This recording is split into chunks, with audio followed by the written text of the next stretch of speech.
No, a lot better. He was a happy and wise member of our faculty and administration. He threw legendary, yet to be rivaled parties. He traveled and joked, drank and laughed. He brought with him a wonderful family who have each one blessed us at Hollins over the years and again today. His students adored him, and many of them in the past few weeks have said that they came to Hollins to study with Jake.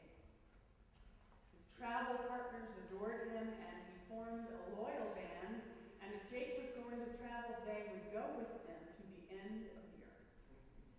He had friends galore, some of whom are here today, and many of whom are raising a glass with us in various near and far parts of this country and the world. In January, in his own inimitable way, as he curled beside his beloved Trudy on the deck of a cruise ship, he slipped away and later died. Today we gather in this safe and familiar place to remember Jake and to rejoice. Surely there is sadness among us, and we miss Jake. I know that his family misses him, but Jake required us to rejoice today, and so we will. It is going to be right today to laugh, even if we chuckle with a few tears mixed in our gathering, in our stories, in our remembering and laughing, even in our eating and drinking. We bless now the one who made Jake the sort of man he was and is still to us. And we bless the one who gave him to us to enjoy, to love, respect, learn, and follow. And finally, to bid him a fond farewell in the midst of Thanksgiving.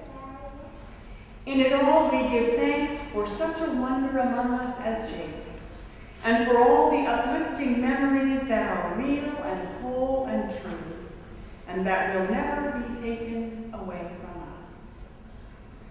So today, in keeping with Jake's final wishes, we remember with fondness and humor John P. Jake Wheeler.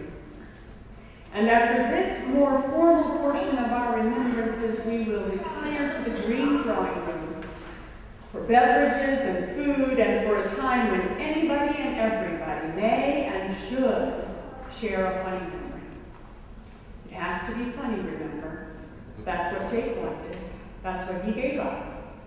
And that is, in fact, what we'll give him today. Hear the words of Psalm 121, the college song. I lift up my eyes to the hills. From whence does my help come? My help comes from the Lord, who made heaven and earth. The Lord will not let your foot be moved. The Lord who keeps you will not slumber. Behold, the one who keeps Israel shall neither slumber nor sleep. The Lord is your keeper. The Lord is your shade on your right hand.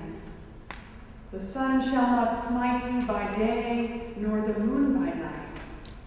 The Lord will keep you from all evil, and will keep your life. The Lord will keep your going out and your coming in, from this time forth and forevermore.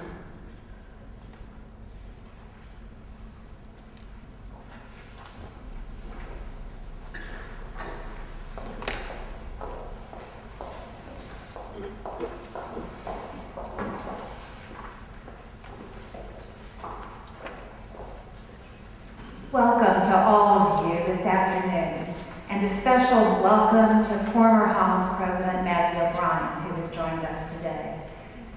Delighted to have you. Whether you are a colleague, a former student, a family friend, each of you, by your presence today, is giving your own tribute to Jake Wheeler, to his influence on your life and on our community. Thank you traveling many miles in some cases to be with us today. I also bring to you greetings from the chair of our Board of Trustees, Suzanne Whitmore, who asked me to especially say hello to members of Jake's family. Shortly after I came to Hollins, just being here a few days, people began coming to me asking me, "Have you met Jake yet?" Noting the quizzical look on my face, they helped me by explaining with a variety of explanations, including Jake Wheeler was the professor who had the most impact on my education. Or those trips with our fearless leader, with Trudy and Jake, were the most memorable, most fun trips I've ever taken. Or everything I learned about American government, I learned from Jake. And believe me, I know a lot. Or how about faculty Christmas caroling was a lot more fun when Jake was here. And maybe it was Trudy's fishbowl punch that helped make it that way. And I even had to call Trudy to get the recipe to try to capture that same spirit.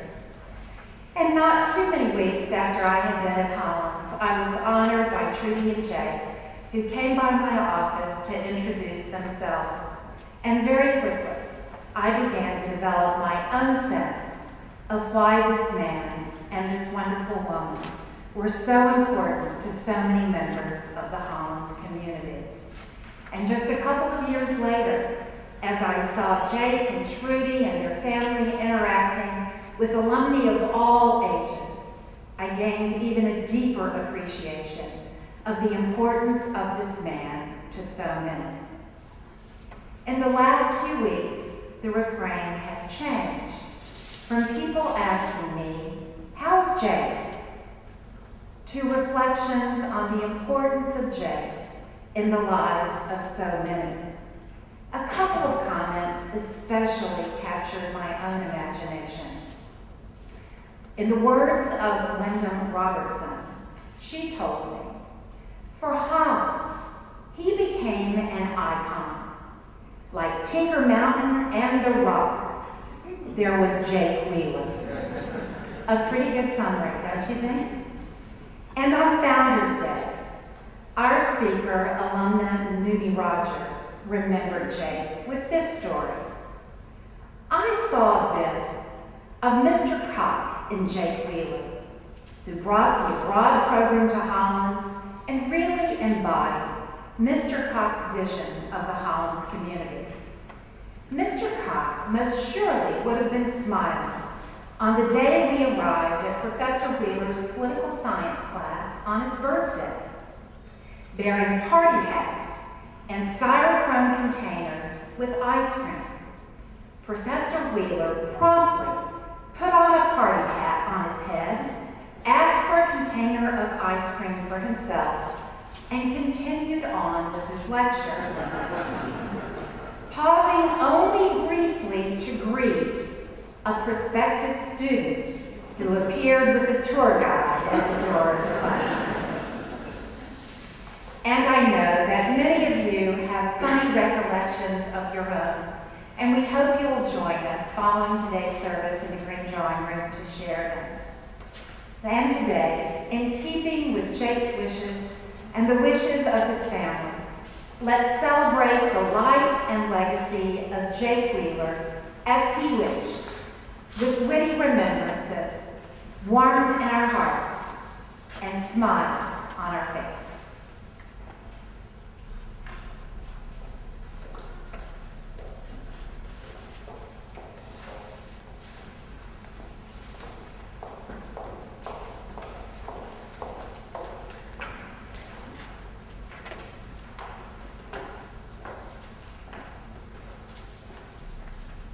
My name is Bob Garner.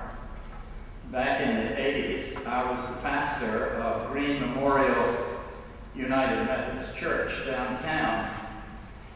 And I have a real affinity with Hollins because the chaplain of this university at that time, George Gord, your predecessor, was also affiliated with Green Memorial. One of my very special friends is Ernie Zulia, who is chairman of the drama department, and that keeps me connected. Jan is my very close friend. You even had me come over and preach one night. But my real connection with Hollins always was with Jake Wheeler. Jake, as you know, took many trips to especially Britain and various places, and he delighted in sending me postcards from places where he went. And they would be addressed to the Reverend Robert Garner. And there would always be the picture of beach bunnies on the front of the card. And one card, I remember, that came to me was of Madonna in stark stages of undress. And he wrote on the card, "Thought you might like something with a religious motif."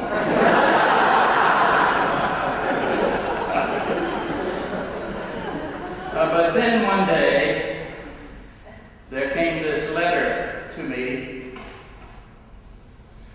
and it said, "Dear Mr. Garner, as you know, Amy and I are partners in a small shop downtown in the Market area." This was in 1985. The shop is called Things British, and it is an outlet for items from Great Britain. When the floods came to downtown, they apparently had a fondness for things British because they visited our shop with a vengeance. I took my claim to the insurance company, but they denied it, saying it was, quote, "an act of God." Alas. In view of the fact that it is very difficult to contact God face to face, nor can he be sued in absentia, I have therefore decided to sue you.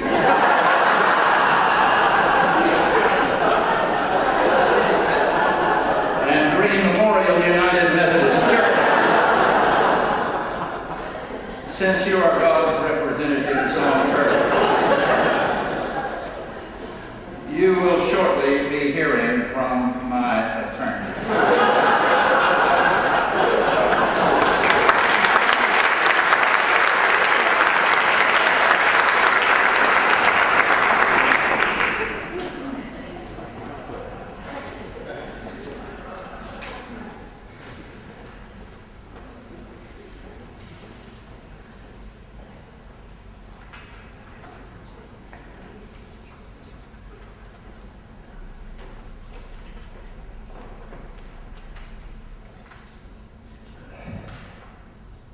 My name is Wayne Riley, for those of you who don't know. I'm accustomed to appearing with the president and a man of the cloth, and that is usually to offer an apology for something I have done. This is not one of those times. This is a time when I would like to share with you some thoughts about my friend, whom I miss a great deal, Jake Wheeler. I put these thoughts down because everyone knows about all the things that Jake did.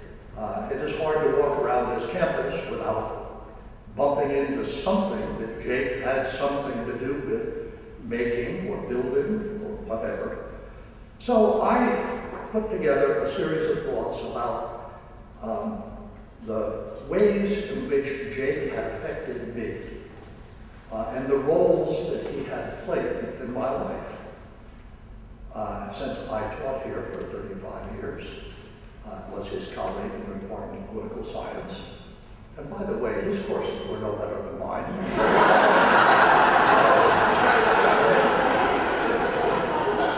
So here are those thoughts of the roles that Jake played for me. Jake was my teacher at Middlebury College in Vermont. And after several years, when we once again met here, I look forward to seeing Jake because I was sure that my performance in his class was indelibly etched in his mind. Here is the quotation as nearly as I can remember, and all of these are, "Gee, I just don't remember you." So as my teacher, the Lord, as my mentor, and those of you who are on the faculty here who knew me know that it was not unusual for me to be in hot water with certain members of the administration. So as my mentor, advice, when you are in a hole, the best way to get out is to stop digging. Good advice I wish dearly that I had listened. As my colleague, when I received a review of something that I had written, and I remember it vividly because it really made me angry. And it said, this review said, "I think there are some good thoughts in here somewhere." And so I stormed into Jake's office and said, "Can you believe this?" And I showed him this. And his advice to me was, "Don't give up, finish the book." I wish I had paid more attention there too, although I did. As my host, the Fish House Punch is pretty weak this year. Anybody who ever went to one of Jake and Trudy's Christmas parties and imbibed their Fish House Punch, I'm tempted to say you're lucky to be alive. So this was clearly something that he misled me. As my tour director, you heard about the fact that Jake led tours all around the world. As my tour director, oh wait, did I mention that there are no bathrooms on your floor?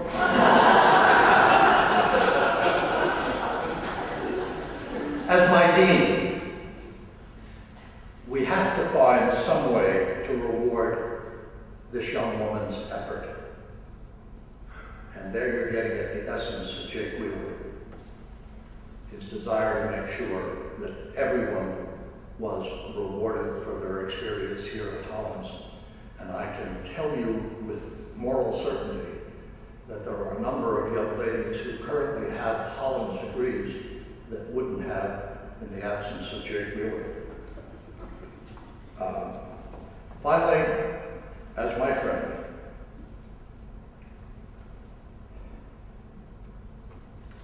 Wayne, he said, "I sometimes think that you are the brother I never had." And I think that may be true. He was my friend, and I miss him.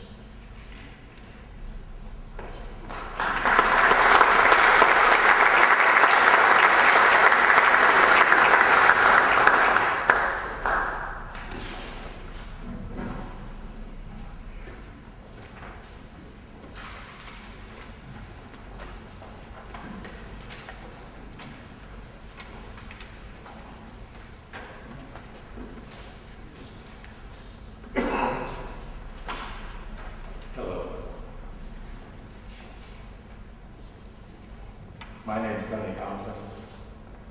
Jake and my father were colleagues. I was friends with all his children, I think. Mr. and Mrs. Wheeler lived next door to me when I was a child. And one of my earliest memories of them, probably it was the spring or summer of 1959, was sneaking over to their house for a second breakfast. I was the apple of their eye. I don't remember cricket or daring. Actually, I think probably Josh was born then too, but he wasn't very good. But this is a memory of Jake, or Mr. Wheeler as I called him the first 30 years of my life. I am not to remember him in the context of his family, though he is probably the most devoted father I have known. They say I must tell a story just about Jake, and therefore must not remember all the other funny, peculiar, and funny ha-ha stories about his family. For example, I'm pretty sure the family will not let me tell about how Cricket once tricked Dan into coming out of the bath in his towel, then yanked the towel away so that her poor little brother ran screaming through the house naked. Nor will they let me tell about how Dan invented a long-lost aunt for his little brother Zach. Then killed her off the same day, thus provoking torrents of tears. Nor can I tell you about little toddler Amy consuming an entire stick of butter, cheered on by her big brother Dan. When Josh stole Dan's coin collection and attempted to spend rare silver dollars in the vending machines over there under Bodycott next to the post office, people predicted a life of crime for him. He became a lawyer. But I'm not allowed to talk about that. Is there not some story of Zach being the youngest, smuggled into a drive-in showing of Bonnie and Clyde? This M-rated movie, of course famously bloody and brutal for its time, and I, aged 13, was not allowed to go. But 6-year-old Zach pronounced it not that bad. And Trudy, may I mention the nicest mother on the hill? She once mildly reprimanded me for throwing apples at one of her children. I think it was probably Josh. And I felt that she could not have meted out a worse punishment. I don't think I'm allowed to mention that, but this is about Jake. Jake, by the way, was shouting at his children in most of the above instances. Jake could be testing. Anyone who knew him knows that. But on the other hand, he was the most good-natured of them, particularly when making a deal. Jake loved a deal or a bargain. And he was fond of a bargain as a method of child rearing as well. Nor did the deal stop even after his children were grown. I remember an occasion in the 80s when I was at the Wheelers watching TV with Jake and Trudy and with all the younger children. It was after dinner, a commercial break, and Jake left the room. A few moments later, he returned saying, "I have a pot that needs scouring, and I also need someone to go to the grocery for a gallon of milk." Almost before he was finished speaking, and certainly before Zach or Amy could say a word, Josh shouted, "I'll get it!" There was a slight pause, in which I remember thinking how clever my friend was to snag the easier of the tasks. Jake stood in the doorway with a pleased look on his face. Josh, who had been by that time Jake's son for many years, had a realization. There isn't a pot, is there?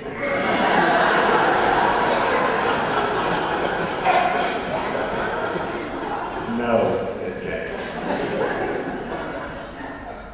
I don't think there's a better gift, really, that a parent can give a child than the gift of laughter.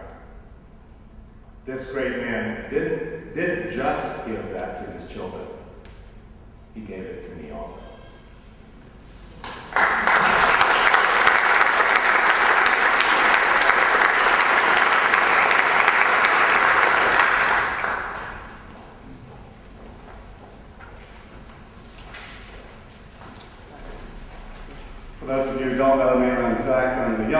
Jake's children. And if you need to take a restroom break, probably my part of this will be the time to do it.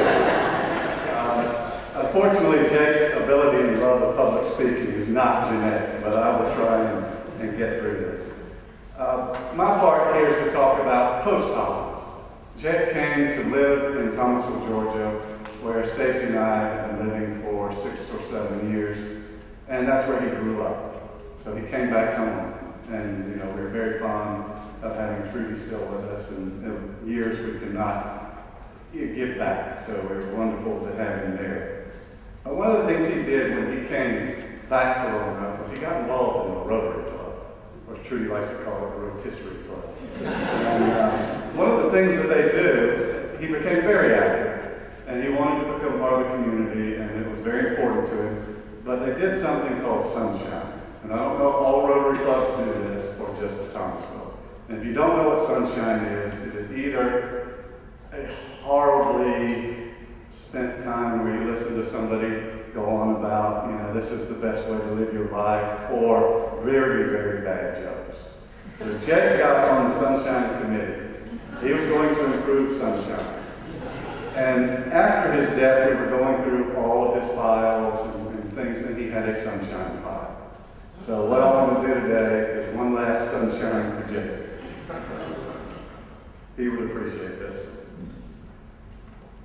Now, the following is an actual question given on the University of Washington chemistry midterm.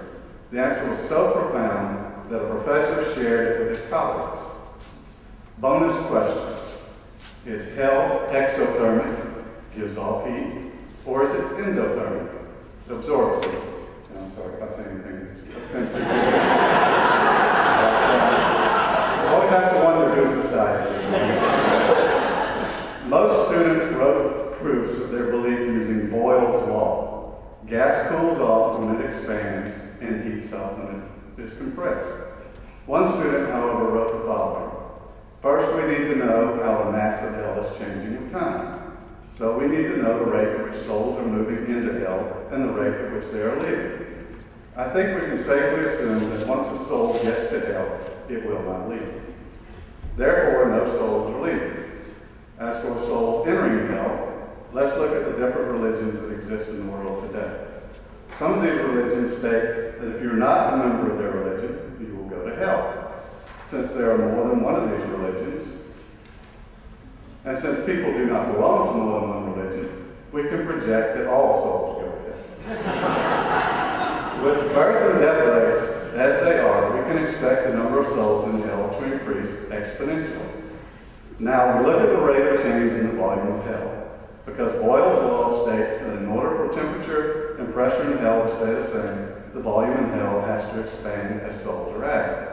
This gives two possibilities. One, if hell is expanding at a slower rate than the rate at which souls enter, then the temperature and pressure in hell will increase until all hell breaks loose. Of course, if hell is expanding at a rate faster than the increase in souls in hell, then the temperature and pressure will drop until hell freezes over. All right. So which is it? If we accept the postulate given to me by Miss Teresa Bannon during my freshman year, that it will be a cold day in hell before I sleep with you, and we take into account the fact that I have not succeeded in having relations with her, then number 2 cannot be true. And thus I am sure that hell is exothermic and will not freeze.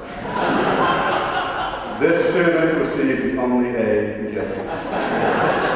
Last Sunday.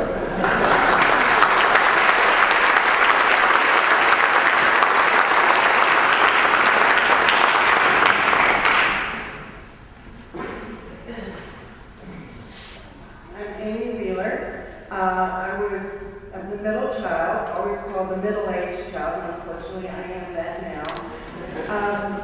I want to talk a little bit about some of my father's unorthodox parenting skills. I hope you all saw it in the classroom. When we were quite young, in elementary school, I was probably 5th grade, Josh, 4th, and Zach barely at counting age, but we took advantage of that, and we played 21 blackjack. or penny poker. And my mother's not a great fan of gambling. And she got a hold of my father and said, you get up there and you stop it. And so my father's solution is, I'm going to teach them a lesson that they'll never forget. I'm not going to lecture, I'm just going to go in there and I'm going to play them and take all their money.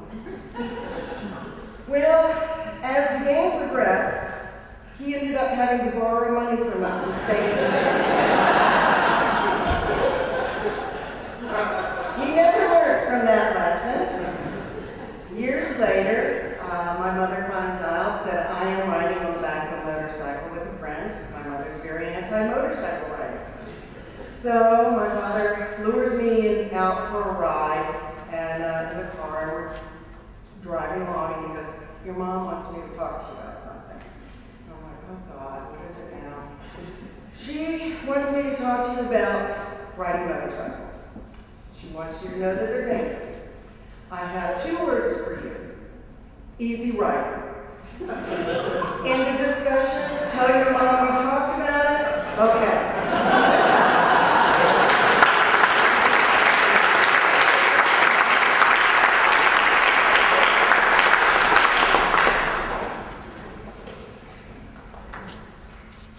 Can everybody see me? This is a visual, Jake. Oh yeah.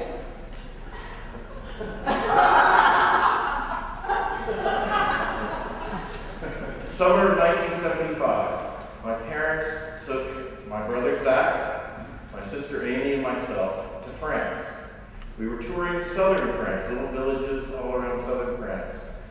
Now Jake, always being the frugal one, had borrowed the car of the then director and good friend of the Hollins Abroad-London program in Paris, Madame Fahey, had borrowed her car, which she had generously offered to us to tour around southern France. That would be great, except for the fact it was a VW bug. And 5 of us, and of course the 3 kids stuck in the back, it got to be a little crowded and we all got a little disheveled. But we were in one little village and Jake needed to make a phone call. This was back in the days before cell phones and often very few phone booths. The only phones you could often find in these small villages were in the post office. So Jake parks the car. Now remember, we're all 3 teenagers now. All 3 of the children who were with us. And that's the time when your parents just doing anything embarrasses you. But particularly if you're in a foreign country. Jake says, hold on, stay here, I'll run in and make a phone call. And he gets out of the car and he starts to walk across the street. And we notice that in the small VW, everything on campus, he was walking in the streets of the southern France with his pants leg caught in his sock. We see this horrified. We yell, roll down the window, Dad! Dad! And he turns and he's on the side of the street. People, Dad! Your sock! Your sock! This is my father's response.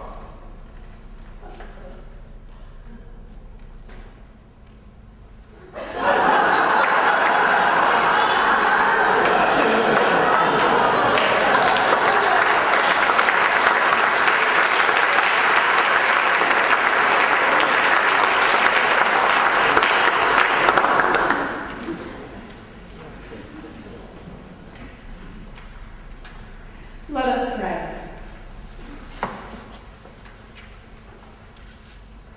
Great God of all mystery, bring us stillness that we may touch the blessing that you gave us in Jake, that we may feel you near us in our laughter and our tears, and that your own humor, lightness of heart and mind, may come to lift and cover us in these days.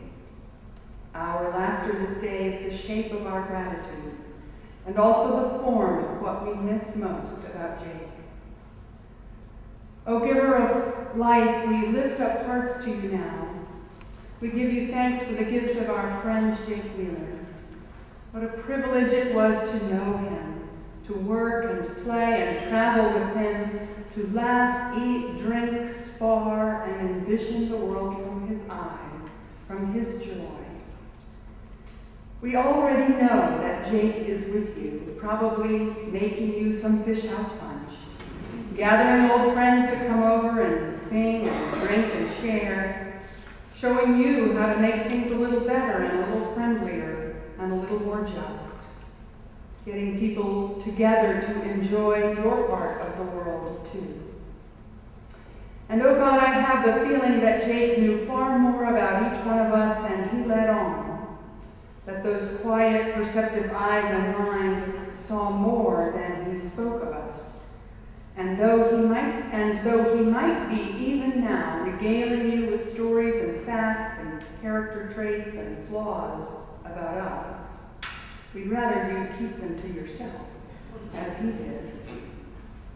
Give Jake, we pray, the keys to the rooms where eternal joy gets celebrated, for that's where he'll go and where he probably is anyway. Even in the midst of missing him, our lives are full of Jake. The thankful memory of his entertaining and provoking stories, his even temper in the face of conflict, for his forgiveness, even on the day when my dog bit his dog in the post office, for a laugh that divided the world into the humor and the humorless. We will hear his voice in our ears and in our years when we think of Charles Lewis Cobb, when we gather in Malvern Hill for faculty staff parties, when we step into the Koch building or Pleasance or any of the places he frequented at Hollins or North Carolina or Georgia and even in Europe. We will remember the blessing of those ordinary days he lived among us. We will long give thanks for Jake's loyalty to Hollins, to its people, its students, for compassionate and witty wisdom among us. Still teach us, O Holy One, through our silent friend Jake, what truly matters in life, how to number our days in wisdom, and how to recollect the precious jewels of memory. We especially give thanks today that Jake has now been joined by his long and dear friend Bill Roble, and that they walk and talk together painless, carefree, and whole in the setting sun of your love. Keep us in gratitude as you welcome them together into the arms of your mercy. Be ever close and present with Jake's family and with Bill's family, and help us to remember and love without fear. May the hilarious and profound memories bring us to gratitude and wisdom in the days ahead, that all our memories of Jake will always be blessing for us, for you, and for this troubled and renewing world. For the gifts of those who love, from those from whom we learn, and those with whom we laugh. Now bless your holy name. Amen. After Katie gives us her blessing, and I offer benediction, I'm going to escort the family out to the green drawing room, and then we invite you to come along together and to continue to share stories. I think there's going to be a video made of the stories that you offer. So we invite you all to come and take some refreshment and some joy in gathering, in our still gathering together. Katie?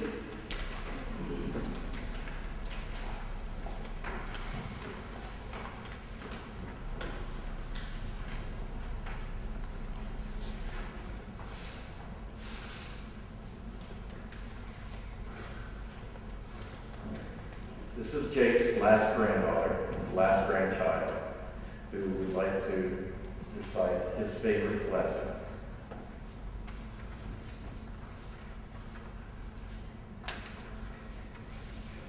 He's a little shy.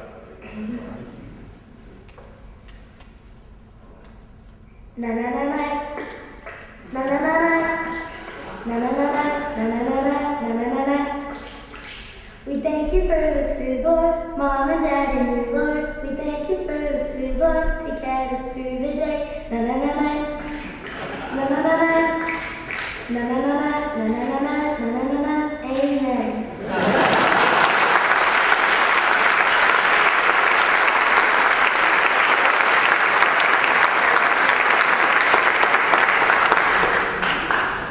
invite all who are able to stand with us for the benediction.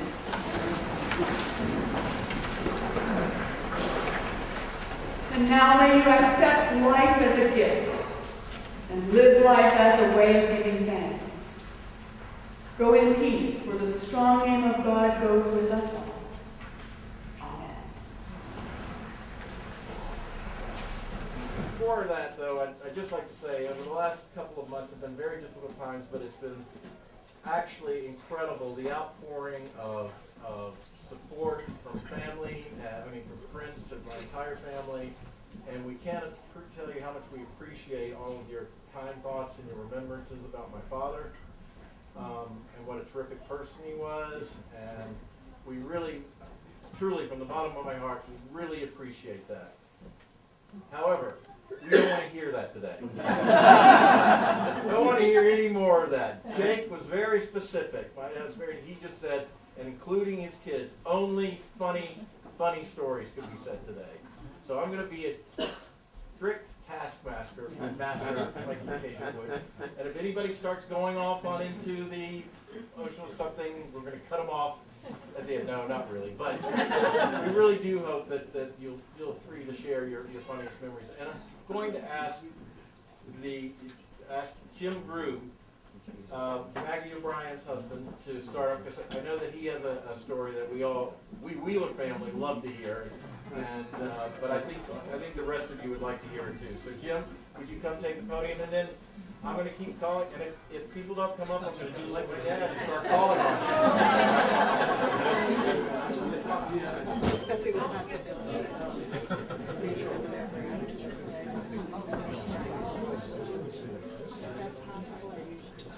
It's an honor for Maggie and I to be back, and the theme of keeping it light and humorous is wonderful, and that's clearly how Jason's on it.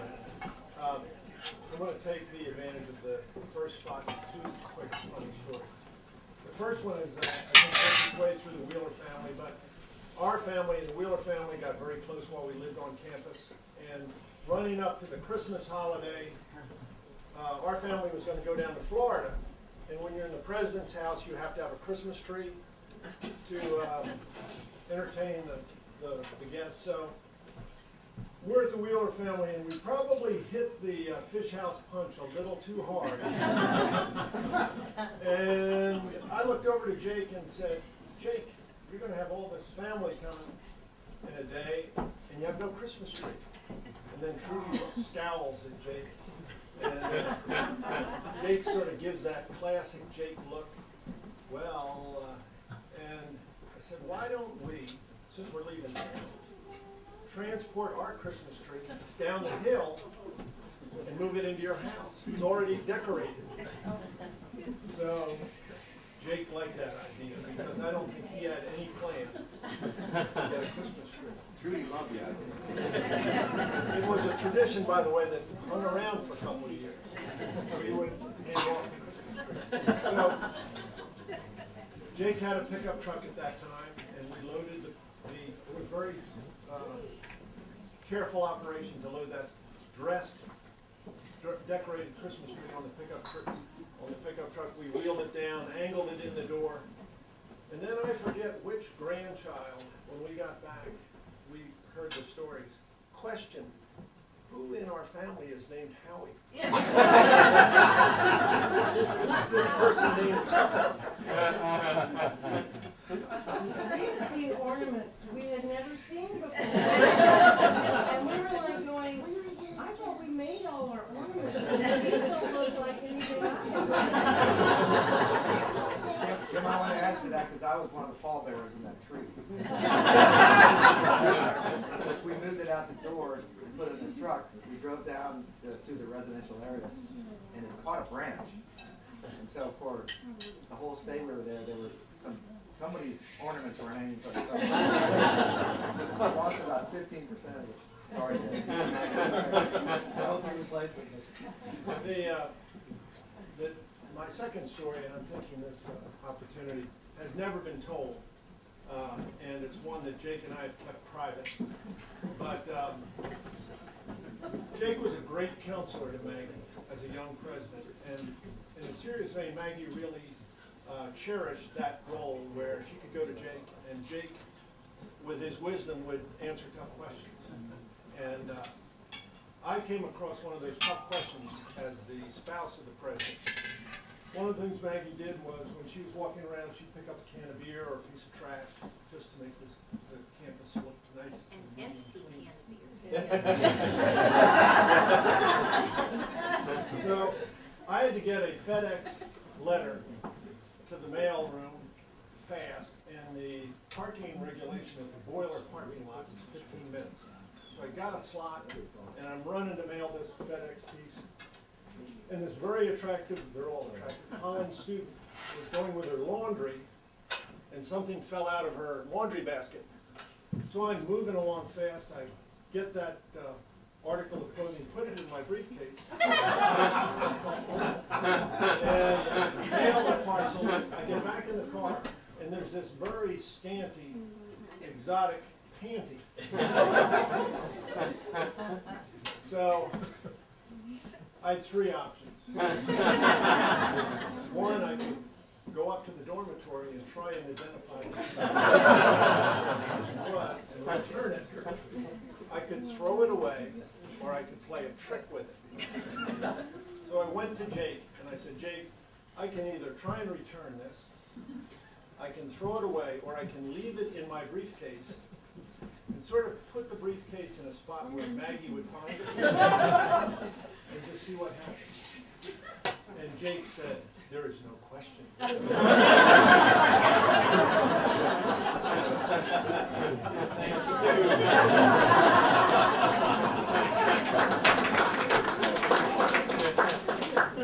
think the only person who could follow up with that would be Maggie O'Brien. Actually, one of my stories, I have just two quick ones, was involving you and your father. You were driving, Jake was next to you. I was in the back seat. And we were driving to Richmond. I have no idea why I was in the back seat and Jake was in the front seat, except that you two love to talk. And the subject, you may remember this, of capital punishment came up. And Jake was looking a little bit to the side, and you were driving very carefully. And I was working, not paying close attention, and Jake said, Maggie, what do you think? And I very quickly looked up, said exactly what I thought. Bill Clinton thinks it's okay, I think it's okay. And Jake, if the head moves about 180 degrees, it wasn't even a half of a degree. And he looks at Josh. And it was one of his gifts. He never said anything. I think in judging people, he was on the far end of giving you every benefit of the doubt. But it took me, he would love to know this, it took me about 5 more years to decide, don't believe it. that was a moment of grace. Nobody's talking about Trudy's housekeeping. No one is. I have a story. I had taken Jake with me up to meet the sister of Margaret Wise Brown. And we got into Burlington late, and we decided to drive all the way down towards her house, and there was a little town, I think it's called Jasper, Vermont. And I did not make a reservation in a place in advance. We found a place, and we had a quick dinner, and we went upstairs. They took us up, and I went into my room, and the smell alone, and it was not cooking from downstairs. But I thought to myself, as I was barely touching the bed sheets and getting into the bed, I thought, I can't believe I've done this to Jake. So in the morning I wake up, and there's dust on the bed sheet, and I look up, and the ceiling is peeling onto the bed sheet. So we're leaving that day, and I said to Jake, I'm really, really sorry. That was an embarrassing moment. I hope you'll never tell anybody about this. He said, I would never tell anybody. I would never tell anybody, but maybe Trudy. To you, Trudy.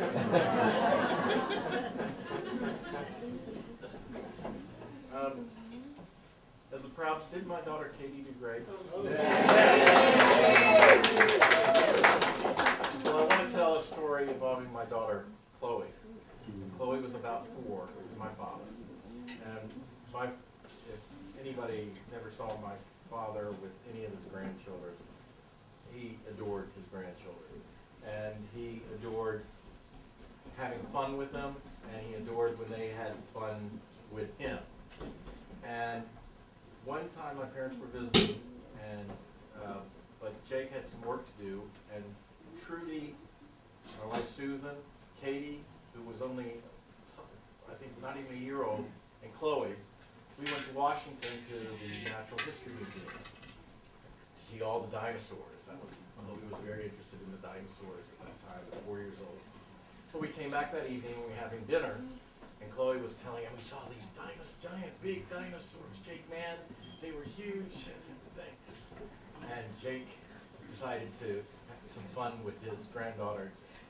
Oh, Chloe, I'm sure glad I wasn't a caveman back in those days with dinosaurs and come out of my cave and they might step on me.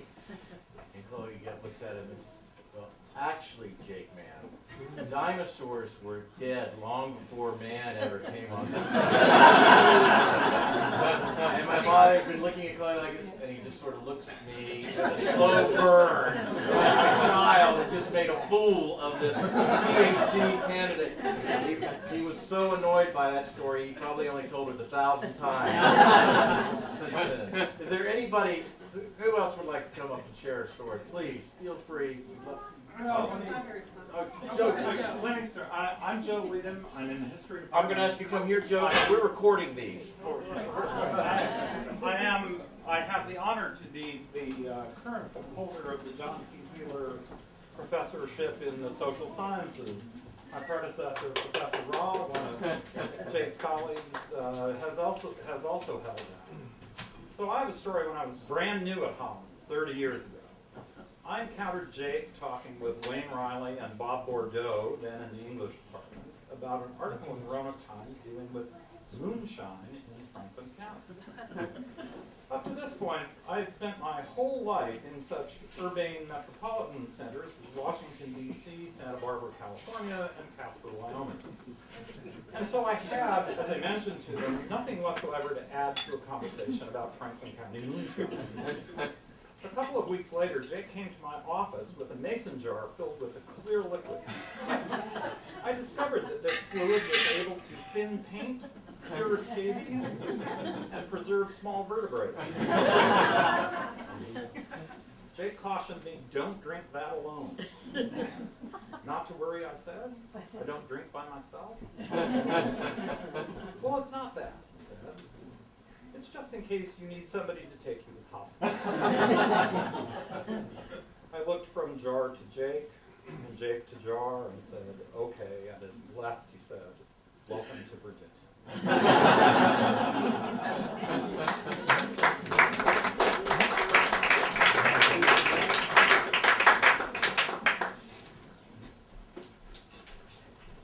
My story isn't really all that funny, but I'm Susan Wheeler, and I'm Jake's daughter-in-law.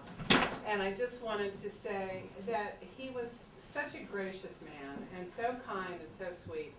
And one time he was visiting, Trudy was not with him at the time, and he was traveling through Virginia. And we had been living in an 1854 church in Greene County, Virginia. And it just so happened we had a lot of... converted. Deconsecrated. Converted or the church? Jake Both. was staying in the lower level, i.e. the basement, and suddenly the heavens opened up and it just was nonstop rain. Well, suddenly our basement was 3 inches of water, and here's Jake, not even complaining, carrying furniture out of the basement. Remember that day where we moved everything out of there? And he would never complain. He was just so sweet and wonderful. And one night I thought, well, I'm going to make a special dinner for him. He loves fish. And so I went to the best fish market in Charlottesville. I got this beautiful piece of red snapper, or the whole fish. And I put it on the grill, and I had the skin just looking right and crispy, and put it on the table. And I said, Jake, please do the honors and cut into it. And we were all starting to sit down, and you could see Jake going. He just was so uncomfortable. It was like he wanted to say something. Like, what's wrong, Jake? And he said, I just have to say this. Your fish is not cooked. Remember that? It was just no. It's like, well, thank you for saying that. Put it back on the grill. But he was so gracious and so wonderful and loving, and I couldn't have asked for a better father-in-law, and we had the best times, and we went to Scotland and the Orkneys, and I have memories now. I went to Hollins. I have got both my undergraduate and master's degree here, and married Hollins. And I never took a Jake Wheeler class. And it's like, I so regret it, but at the same time, I was so thankful, because I know he would have teased and ribbed me forever and ever and ever. So anyway, I could always pretend that I would have been his A student.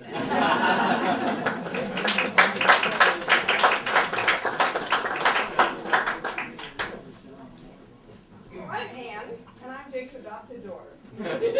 See in the picture there, Jake went to Trinidad to help the Trinidad government write their constitution and brought me back. I spent a year in Roanoke, and with my mother's only requirement to Trudy was that I had to go to Catholic school and Catholic church. Many years later, people say to me, who had the most influence on your life? And for me, it truly was Jake Wheeler.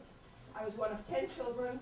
I have 9 brothers and sisters that are all still alive, and there's not one like me. And I know it's because of Jake. I remember Betty told me a very funny story today that after I'd been here for about 4 months, she came to visit, and Betty is Jake's sister. And she said, so, how have you been doing? How's the food? I said, food? We don't know what that means. What have they been feeding you?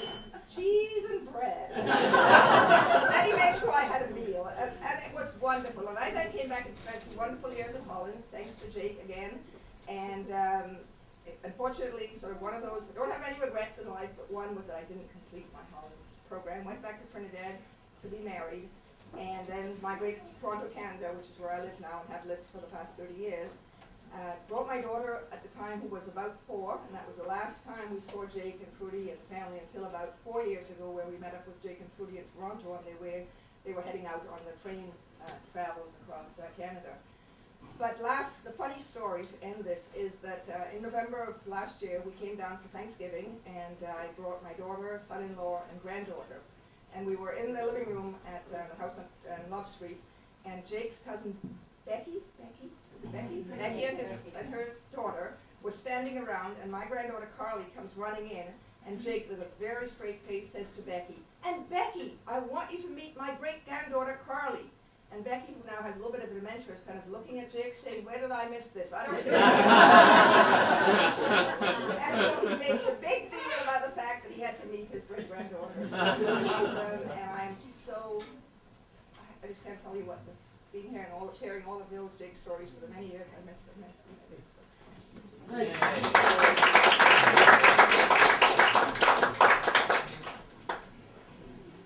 Hi, I'm Tom Nolan here from San Francisco with my partner, Larry Friedman.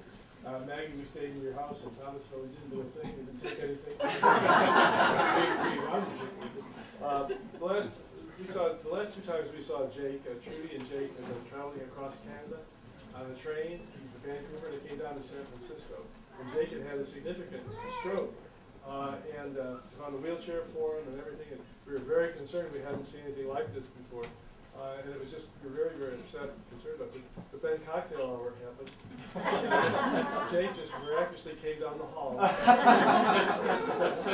That's very impressive, that's dedication. And so then we went to Thomasville about a year later, and we were in a restaurant, a nice restaurant in Thomasville, and Jake had yet another expel. And Stacy came over and took care of everything. And he went back to bed, and then the martini glasses came out, and out came Jake. There is a man to admire.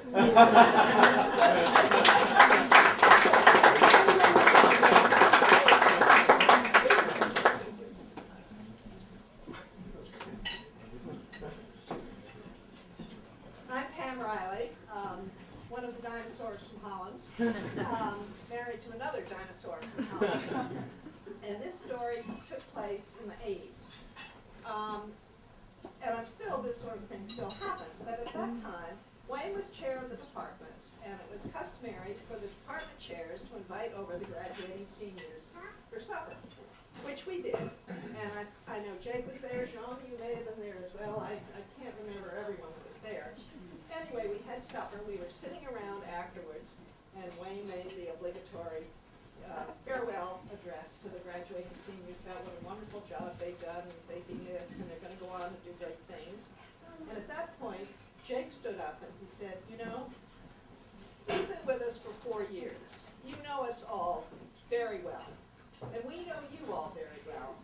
you're going to be graduating in a few days, I think you ought to start calling us by our first names. Jake, John, Wayne.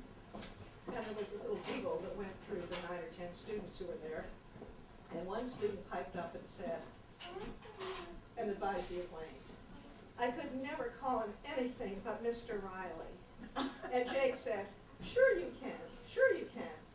She shook her head no, so he went over to where she was sitting. He knelt down, so his eyes were with her eyes.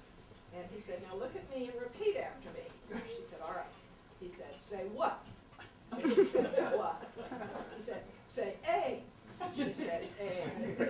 Say And she said, Jake said, you got it. Just put it all together. And there was this long silence. And she looked at Jake. And she looked over at Wayne. And she said, Mr. Riley?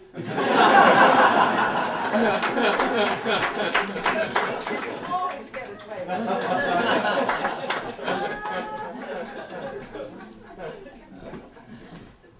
I'm Bob Edson. Elaine Edson is my wife and Jake's niece. I always refer to myself as Jake's favorite nephew-in-law. We had a lot of great memories, both here at Hollins, including Jim's carrying the Christmas tree down in 1993. And also in Thomasville, we used to go down, and it was always so relaxing. I could turn off my BlackBerry, which I still have trouble doing. And Jake and I would walk downtown to the plaza, where he still had a credit, because when his dad was alive, Jake bought, he'd go down every day for coffee. And so Jake went down one day and said, look, I want to pay my dad's bill. They said, well, what do you need? He said, I'm going to pay for his coffee. He said, well, how long? He said, well, here's $100. Let it ride, and as long as it takes, I want to pay his coffee. So I think when we went that day, there was still a credit. The reason Uncle Jake did that was because grandmother accused granddaddy of going down to the plaza and drinking coffee and flirting with the waitresses. He was almost 80 at this time. So Jake sent money to cover the coffee forever. I used to love to go down to Thomasville because we'd sit out on the porch at night, and Jake always had fantastic single malts. You know, and he'd bring them out, and he'd have these great cigars after dinner. He'd sit in the porch swing, and the smoke wafting everywhere, sipping on scotch, and the spring nights were great. But there's one story I want to tell. Ronnie's here, my brother-in-law. When my boys were young, they're 28 and 9 now, but when they were little kids, Ronnie used to take them out to his place in the lake and go boating and all this kind of thing. He's a great uncle. But one day, Ronnie called to talk to us, and he said, well, the boys are around. And so Elaine picked up the phone and said, hey guys, it's your favorite uncle. And they said, Uncle Jake?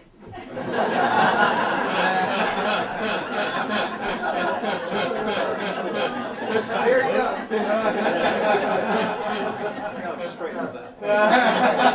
I miss it very much, and I'm very glad to be for the Wheeler clan. It turns out that I have Wheelers in my family too, and we think we are distantly related. Oh, no. No. We've taken it all the way back to Massachusetts. We think one of them came in on the Mayflower, but when I told Ronnie this, that, hey, I'm a Wheeler too, and we're related, he said, well, no wonder your kids are so goofy. And when they gave that reply, Uncle Jake, I wrote them out on my will. One of my funniest memories of Uncle Jake, and I have a lot of them, was when I was probably 10, 11 years old. We came up here for a visit. And at that time, there was a restaurant here in Roanoke called Archie's Lobster House. I've never had lobster. Okay, and I had a buddy of mine came with me, Johnny. We were both about 11 years old. And we go with Jake, Trudy, and my mom and dad. We go to the lobster place. So they, put the bibs on us and everything. And they come out, and they set a bowl down in front of me, a bowl down in front of Johnny. We're looking at it, and I look at Johnny, he's looking at me, we look up at Jake, and Jake says, it's a finger bowl.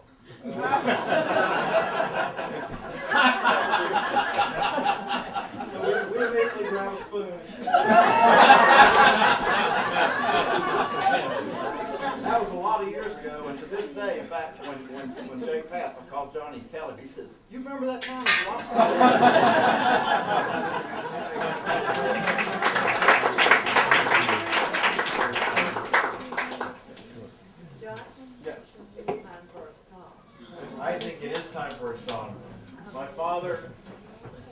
I said he loved his grandchildren. Every time we had a meal, he would love to get Katie to do the blessings that she did earlier. But he adored having his granddaughter Allison sing to him. You ready for me to sing? And actually, I will tell this story real quick before that. My father made a deal with Amy. He said, if you never sing again while I'm alive, you can sing at my funeral. We may have to come to that later, but that maybe a little more fish house punch before we get to that. Now, I'd like to introduce my niece, who will sing one of Jake's favorite songs, I think. And so, Allison Wheeler, will you please come to the podium?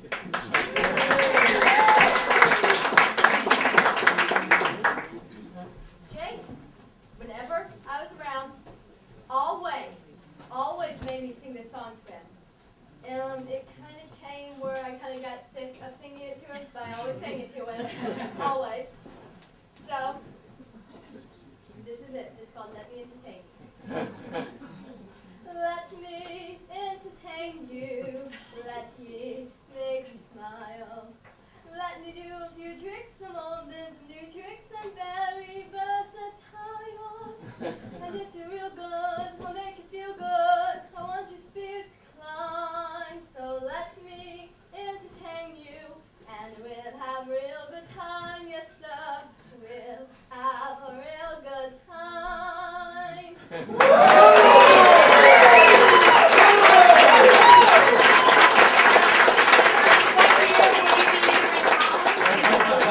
We've got a spot reserved for you.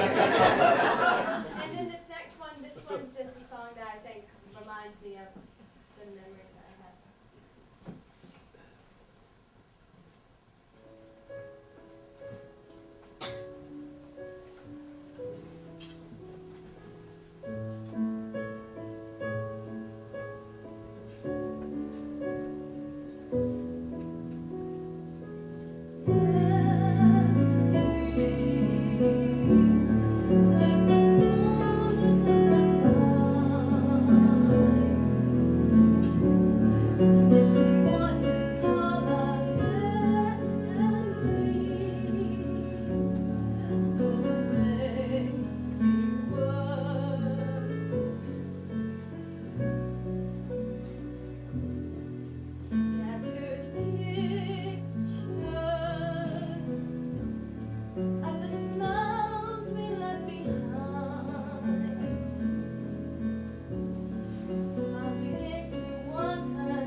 Josh because I'm standing up here after the talent.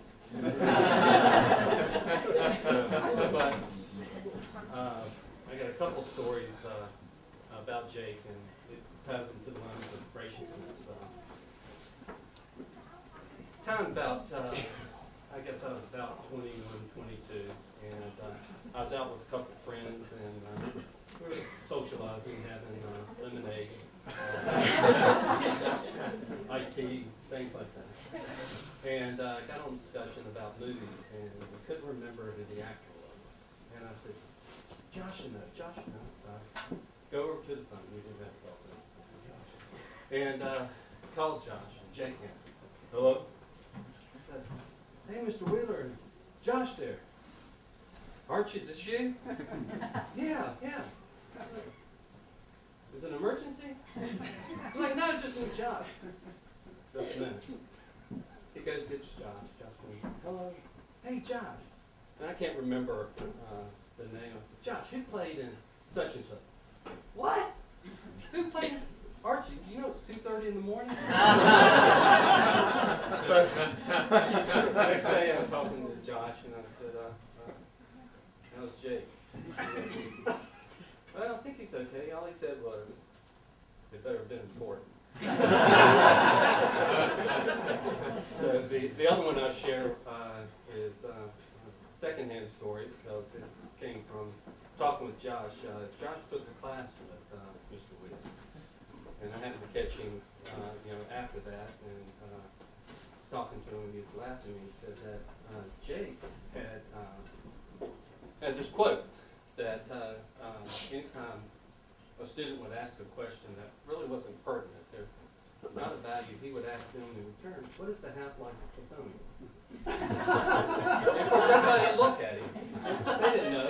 And he would say, exactly. It doesn't matter. Well, by now you know the Wheeler. So Josh takes the class. Josh goes, does some research, and finds out what the half-life of plutonium is. Gives it to every student in the class. And I really don't know when it happened,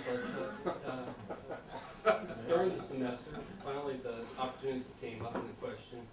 The student presented to him, and Jake looked at him and said, well, does anyone know the half-life of plutonium? Everyone in the class.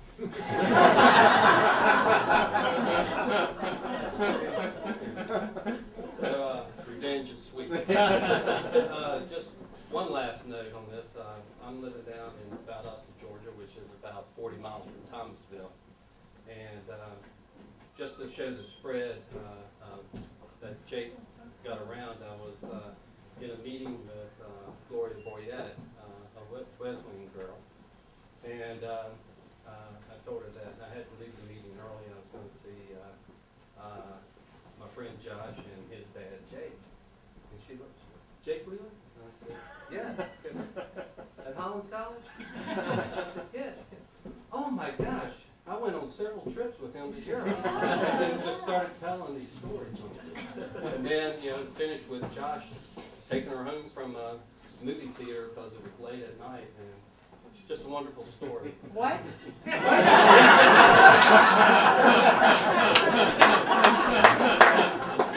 And that was just last year.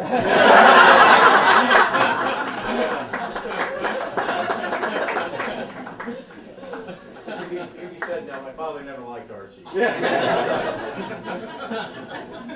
Not true at all. I want to take the prerogative of being, I guess, the MC of this, tell another story that I thought was just a great time. 2 years ago was my wife's 5th reunion, and but it was also the 50th reunion of the class of 1959. And Jake had been a sponsor of the class of 59, and so they asked him to come. And even though his health had not been terrific, and Zach will tell you about this, we were all worried about Jake and Trudy driving all the way up to the, but they did it, and they came, and it ended up being just a wonderful weekend. That class of 59 was just so nice to Jake. But we'd also brought our daughters, Chloe and Katie, down with us. And the evening before, there was the big dinner, and I think this was celebration of the writing program at Hollins, and we were having a big dinner in the writing stable, actually. And Katie, my daughter, she's not one to sit still for long periods of time. And we thought this was a controlled environment. She's going to look at the horses. That's fine. She's got nothing around. But then somebody came up to me and said, "Did you see Katie was walking around holding hands with some gentleman?" Who was it? And we said, "We had no idea." So we're looking around for Katie. Finally find her. She's alone. We said, "Katie, were you holding hands with somebody? Did you know who he was?" "No, I just met him." I said, "Well, who was he?" "I don't know." "Well, what did you say to him?"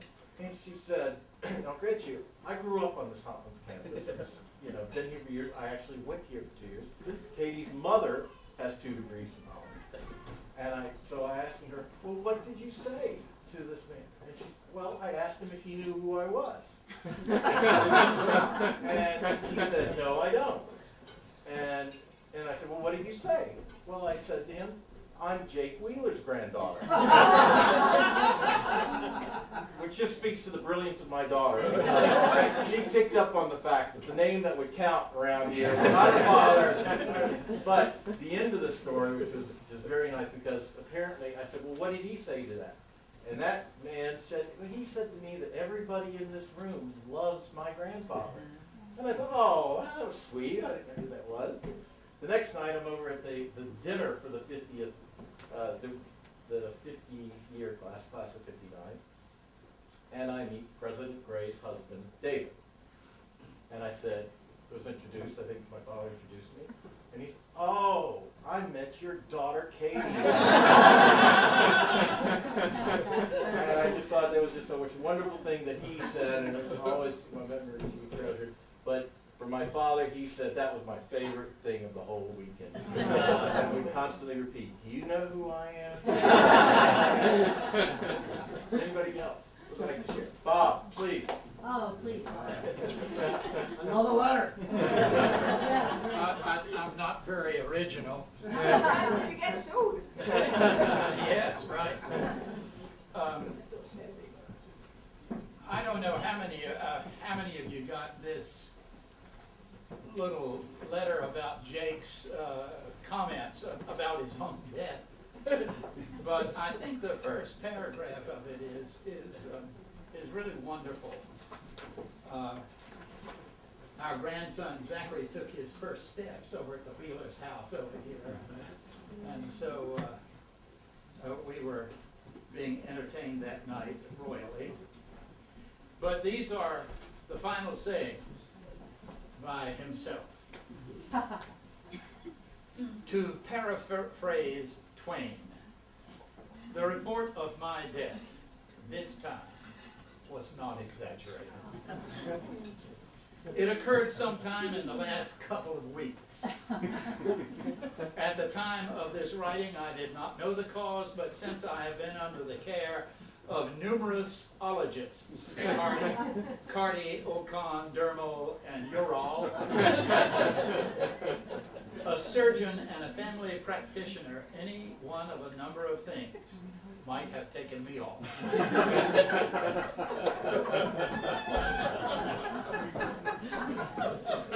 I am also unable to give my exact age, but it started in April 1928.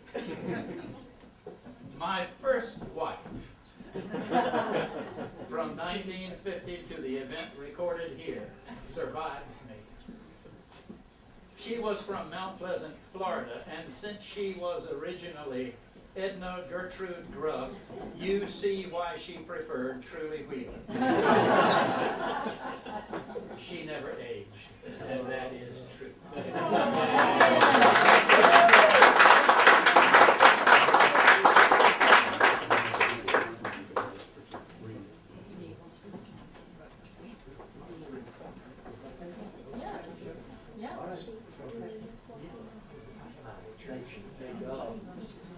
I'm the other favorite nephew-in-law. I'm married to Betty's daughter, Kim.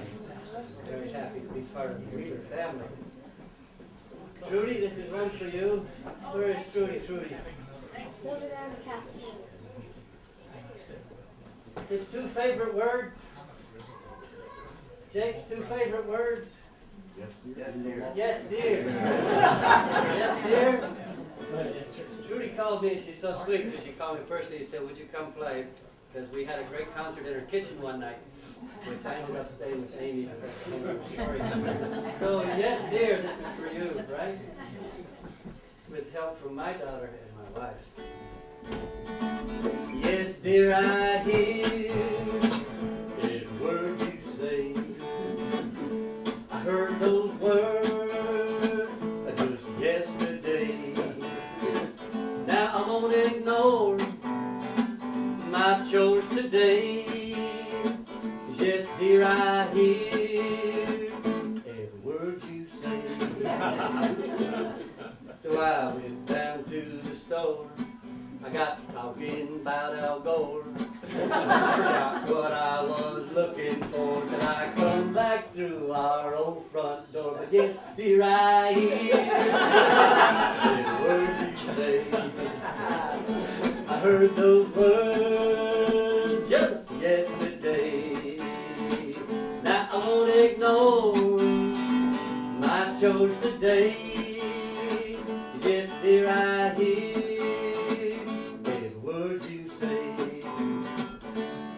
now I ain't Shakespeare, but I've studied words. Two best words I ever heard. The ones I always seem to say whenever I hear her call my name.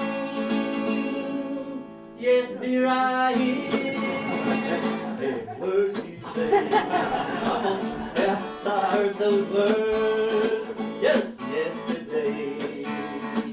Now I can't ignore your love today. Yes, dear, I hear every word you say. Yes, dear.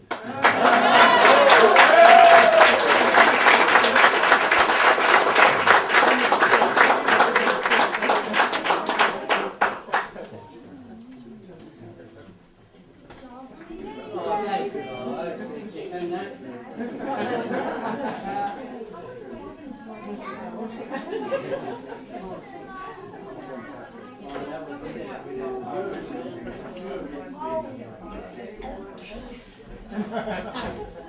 Well, once me and Jake were just like a long time ago, we were just walking around Hollins and stuff, and he just asked me, Katie, what is your favorite thing about Hollins? And I paused there for a second, was thinking about it, and I answered, the golf cart. And then he said that Hollins is going to be a good college for you.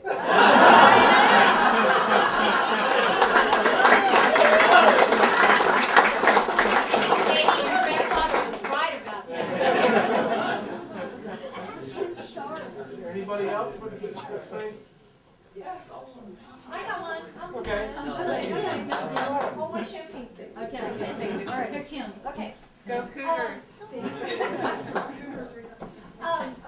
I had never been to England before, and so Uncle Jake, and I'm Kim Williams, by the way, and I'm his niece, and Uncle Jake gave me all this information, and he connected me with all these people to contact, and so I get to the hotel that he had set up for me, and I walk in, and it was like, I hope I'm not offending anybody here, the second coming of Christ. I mean, it was like, it's Professor Wheeler's niece. And it was like, welcoming into the, and I felt like the queen. And so, so I go in and I had a lovely stay there. And then the day I was to check out, it was later, my flight didn't leave till later that afternoon. And so they said, well, you can just keep your luggage here in the lobby and it'll be fine. You can go sightseeing and come back and get it. Well, I came back to get my luggage to catch my flight, and my luggage was gone. And so, so they're frantically, trying to figure out where's Professor Wheeler's niece's luggage? Where is it? And so they deduced that the Australian version of the Doors, Jim Morrison, had been in the hotel, and they had gone on to Bristol. And evidently the roadies had taken my luggage with them onto Bristol. And so they're sitting there and they're on the phone and they're trying to track down his, of course, stupid tourist here, my passport was in the luggage, by the way. And so they're trying to track it down, and she's on the phone, this dear lady who dearly loved Uncle Jake, and she's on the phone, And she's saying, "You've got to find it, you've got to find it, you've got to bring it back." And she goes, "I don't care, it's Professor Wheeler's niece." So, needless to say, that evening I spent with the Australian version of Jim Morrison in the heavy company while his roadies brought.